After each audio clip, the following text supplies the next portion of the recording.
The moment of truth. Look at yourself now. Do you see? They really thought they had destroyed you, didn't they?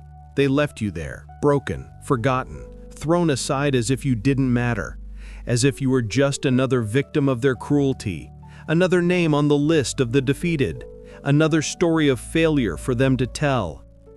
They took everything. Your trust? They ripped it away. Your peace? They stole it. Your strength? They crushed it in their hands as if it meant nothing. You gave your all. You showed love when no one deserved it. You demonstrated loyalty when everyone was a traitor. You had patience when everything demanded that you give up. And in return, what did you receive? Betrayal. Pure and simple betrayal. They smiled in your face. They hugged you. They said they were on your side, but the second you turned your back, they plunged the knife deep inside. And it wasn't just one stab. No, there were several. Calculated, planned. They knew exactly where to hit you to cause maximum pain. Now you're here, standing in the middle of the ruins, looking around and wondering, how am I going to rebuild myself from these rubble? How am I going to get up again when I don't even have the strength to breathe? I know these questions echo in your mind every day. I know you wake up in the morning and for a brief moment forget what happened, and then reality hits you like a punch in the gut. But let me tell you something, and you need to hear this deep in your soul, engraved in your heart. This is not the end of your story. Far from it. This is just the chapter where God enters the scene, because while they saw something weak, God saw something chosen. While they celebrated your fall, God was already planning your rise. They tried to break you. Oh yes, they tried with all their might. But do you know what they didn't know? That breaking you was the only thing that would make you unstoppable. That's right, you heard correctly. Unstoppable. Invincible, indestructible. Every piece they shattered, every tear they caused, every night you spent awake asking why, God was watching. He was there, silent but present. He wasn't sleeping. He hadn't forgotten you. He was working. You see, many people confuse God's silence with absence, but God's silence is not abandonment. It's concentration. It's Him in the workshop, hammering, shaping, refining. He was rebuilding you behind the scenes, piece by piece, brick by brick, in a way no one could see.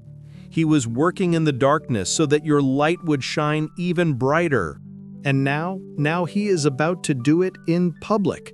Oh yes, that's what they never expect. They think the story ends when you're on the ground. They think silence means defeat. They think that when you don't respond to attacks, it's because you have no answer. They think that when you back away, it's because you're too weak to fight. But what they don't realize is that silence is God's workshop. It is there that He makes warriors. It is there that He takes shattered souls and transforms them into unbreakable forces. It is in silence that God sews your new armor. It is in stillness that He sharpens His sword. It is in solitude that He prepares His one-man army. So yes, they saw you fall, and how they laughed. They pointed fingers, they took pictures, they shared, they made jokes, they told stories about how you failed, how you weren't strong enough, how you would never recover. They created entire narratives based on your one-day fall. Look at him there. It's over, they said. I always knew he wouldn't make it, they whispered. He thought he was somebody, but look where he ended up, they laughed. Each word was an attempt to write the epitaph of his story. Each comment was a nail they thought they were hammering into his coffin. But God heard every word, every lie, every distortion, every falsehood. And He took note of it all. He filed away every offense. He recorded every injustice. And now He is saying just one word: watch. Because He is about to rebuild you in front of every person who tried to destroy you. Not in secret, not hidden, not in a forgotten corner of the world. No, no, right there in front of them, where they can't pretend they're not seeing. Right there where their envy will consume them alive. Right there where they will have to watch your rise and remember every lie they told about you. Do you know what the most painful part will be for them? It won't just be seeing you standing again. It will be seeing you stronger. It will be witnessing you shining brighter than you ever did before. It will be realizing that all their efforts, all the energy they spent trying to bring you down, only served to propel you higher. Oh, they thought you would never smile again. They swore they had the power to destroy you. They made bets on how long it would take you to disappear completely. But they forgot one thing, one crucial, fundamental, undeniable thing: you belong to God. And when God rebuilds someone, there is no man, woman, or demon in hell that can undo that work. None. Zero. You can gather all the enemies you have, all those who wish you harm, all those who celebrated your downfall. Gather them all. And even then, it won't be enough to stop what God is building in you. Because you see, the pain wasn't punishment. It was preparation. That pain you felt, it wasn't God punishing you. It was Him preparing you. That agony, it wasn't the end. It was the beginning. That suffering, it wasn't destruction. It was construction. That pain in your chest that woke you up in the middle of the night, it was making room for strength. That broken heart, it was being emptied of the false to be filled with the true. That feeling of emptiness, it was God removing everything that couldn't go with you to the next level. The broken heart you carried for months, it made room for a strength you didn't even know existed. Every crack in your heart was a crack through which divine light entered. Each broken piece was an opportunity for God to glue something stronger in its place. That betrayal that left you devastated, it opened your eyes. Now you see things that previously went unnoticed. You identify falsehood from miles away. You feel bad energy even before the person opens their mouth. That betrayal gave you a gift, discernment. And that loss that seemed like the end of the world, it ripped away the false and revealed the real. It removed the masks. It exposed the hypocrites. It removed the opportunists. And you know what's left? Pure gold, true relationships, real people, genuine loyalty. And if no one is left, you are left. And you with God are the majority. Now what remains is something solid, something divine, something totally unbreakable. You are no longer that person who swayed with any wind. You are no longer the one who believed in any pretty promise. You are no longer the one who let themselves be manipulated by sweet words and poisonous intentions. Have you ever noticed how gold only becomes pure through fire? The goldsmith takes that rough stone full of impurities and throws it into the hottest fire there is. And as the gold melts, all the impurities rise to the surface. The goldsmith removes them and repeats the process again and again and again until only pure, shiny, valuable gold remains. Have you ever seen how diamonds are born under pressure? Deep within the earth, under absurd heat and unimaginable pressure, carbon transforms. The same substance as coal becomes the hardest and most precious stone that exists, not by chance, by necessity, by process, by transformation. Yes, that's you, exactly you. They thought the fire would destroy you. They didn't realize it was refining you. They thought the pressure would crush you. They didn't realize it was molding you into something rare, valuable, precious. You are no longer the same person. That version of you who trusted too easily, it's dead. The one who gave too much, it's buried. The one who tried too hard to please others, it's in the past. The one who begged for acceptance, it's gone. That version that believed in everyone, that saw the good in even the worst, that gave second, third, 10th chances, that sacrificed itself until it annihilated itself.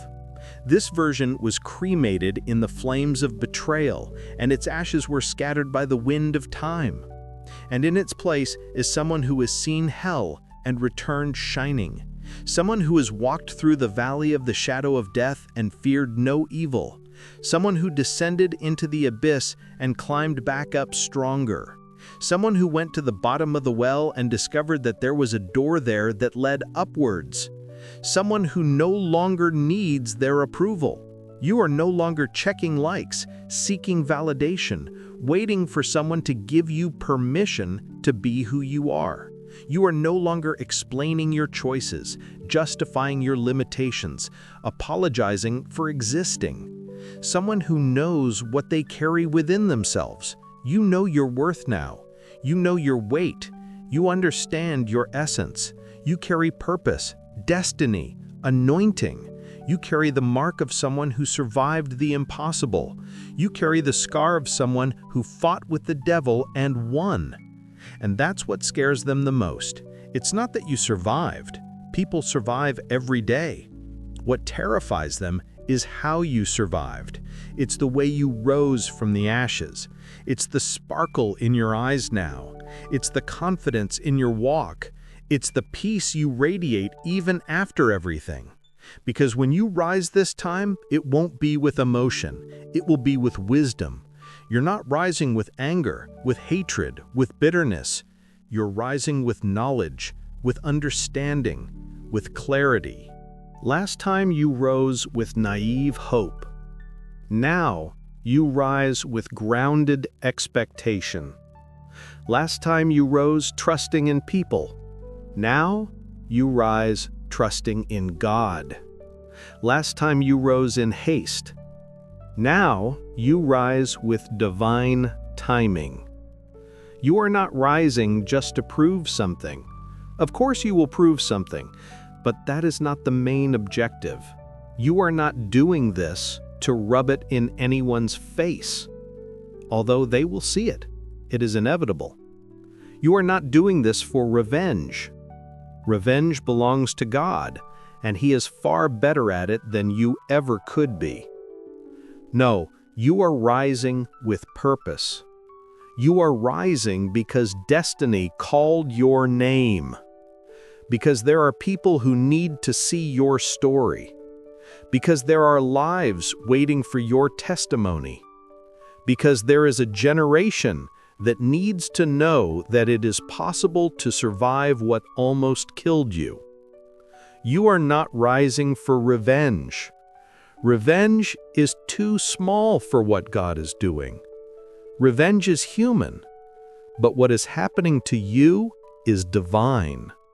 Revenge satisfies the ego, but your purpose will nourish souls.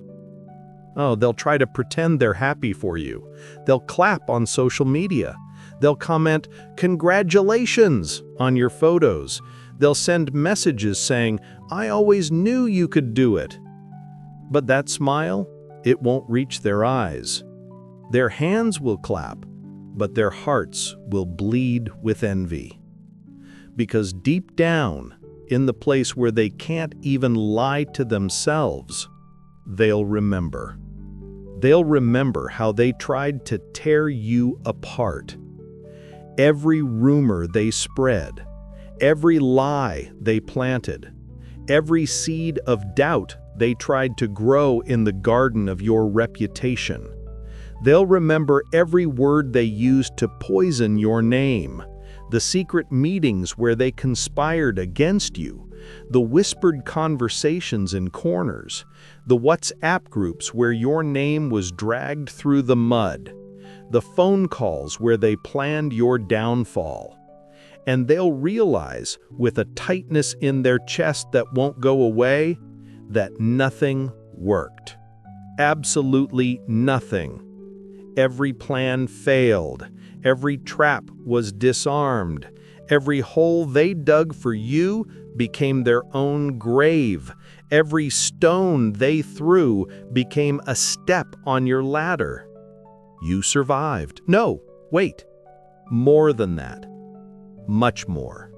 You evolved. You didn't just continue to exist. You transformed. You are not the same. You are unrecognizable, so elevated. You came out sharper, more resilient, stronger. You emerged from the furnace as pure gold. You emerged from the pressure as a diamond. You emerged from the storm as lightning. You emerged from the war as a general. And when they see you now, rebuilt, standing, unshakable, they will have to face the truth they tried so hard to deny. They didn't break you. Oh no. They built your foundation. Every attack was a cornerstone. Every lie was a brick. Every betrayal was a supporting beam. They were building the stage for your triumphant return, and they didn't even know it. Have you ever broken a bone? Do you know what happens when it heals? It gets stronger, denser, more resilient right at the point of the fracture. Doctors call this a bone callus. Nature overcompensates. The place that broke becomes the strongest place. That's your soul now, no longer fragile, stronger. The cracks didn't make you brittle, they made you solid, like reinforced concrete. Every scar on your heart, each one is proof, irrefutable proof that you survived the fire. Living proof that nothing could destroy the purpose God planted within you. And here's the beautiful part. Your rebuilding isn't just for you. It's not just about your personal restoration. It's not just about you being okay again. No, it's much bigger than that, infinitely bigger. It's for every person watching, for every soul that was crushed and left to die, for every heart that was broken and thrown away, for every dream that was ridiculed and buried, for every person who is now where you were, thinking it was over. You are becoming living proof that pain doesn't mean it's over. You are becoming walking proof that God can transform ashes into armor, wreckage into destiny, tragedy into triumph. You are becoming the hope of those who have lost hope. They wanted you to stay down. They hoped you would give up. They planned your surrender. They expected you to abandon them. But what didn't they see coming? That every time they pushed you down, they were only positioning you for a higher return. Basic physics. The more you compress a spring, the stronger it bounces when released. The more you stretch a rubber band backward, the farther it goes when you release it. The deeper you dive, the more momentum you have to rise. They pushed you to the bottom of the ocean without realizing they were giving you momentum to fly. Because God doesn't rebuild on top of old ruins. He doesn't patch old cloth. He doesn't put new wine in old wineskins. He doesn't renew the old. He creates the new. He builds on completely new, solid, unshakable foundations. And you, my friend, are being rebuilt into something that will never fall again. It's not the same reinforced structure, it's a completely new structure, stronger, higher, more resilient. The storm that knocked you down now doesn't move you an inch. The wind that carried you away now passes through you and doesn't affect you. So yes, let them talk. Let them gossip in their little groups. Let them wonder how you're still standing after everything that was designed to destroy you. Let them sleep trying to understand. Let them swallow the confusion like poison they themselves prepared. Let them suffocate in the confusion while you rise in peace. because you're not doing this for them. You're not rising to prove anything to those who despised you. You're not rebuilding yourself to please those who destroyed you. You're doing this for those who never left you in the darkness. For the one who stayed by your side when everyone else left. For the one who didn't judge you when you were at rock bottom. For the one who didn't give up on you when you almost gave up on yourself. For God, who saw value where others saw discard. God saw the tears they didn't see. The ones you cried in the shower so no one would hear. The ones that streamed down your pillow at 3 in the morning. The ones you held back all day to release alone at night. He saw each one. He counted each one. He kept each one in a jar. He heard the prayers they mocked. Those desperate prayers. Those early morning pleas. Those silent cries. Those unanswered whys. Those until when that seemed to echo in the void. He heard everything. He didn't miss a word. He felt the pain they caused, the pain of rejection, the pain of betrayal, the pain of loneliness, the pain of injustice, the pain of being misunderstood, the pain of being abandoned when you needed him most. He felt every pang, every squeeze, every agony. And now, right now, he is transforming all of that, every little bit, every fragment, every shard, into fuel for your reconstruction. Nothing was wasted, not a single tear, not a single sleepless night, not a single moment of pain. Everything had a purpose, everything had a function, everything was being stored as energy for this moment. When he is finished, you won't even look like what you went through. People will look at you and won't be able to connect your appearance with your story. This person went through all that? Impossible! You will enter rooms where you were previously unwelcome, and the silence will be deafening. You will carry a peace that they cannot fake, a deep-rooted, grounded peace. Not that superficial peace of someone who has never faced anything, but that deep peace of someone who has faced hell and returned. That peace that only comes from having survived the worst. That peace that is not shaken by storms because it has already sailed through the hurricane and survived. You will embody a strength they cannot imitate. Not gym strength, not physical strength, but strength of character, strength of spirit, strength that comes from having been broken and choosing to rebuild, strength that comes from having been knocked down and getting back up on your own. Genuine strength, tested, proven, and they will have no choice but to admit it. Maybe not aloud, maybe never verbally, but deep down in their unlying conscience, they will admit they were wrong about you, completely wrong. They got the analysis wrong. They got the prognosis wrong. They got the judgment wrong.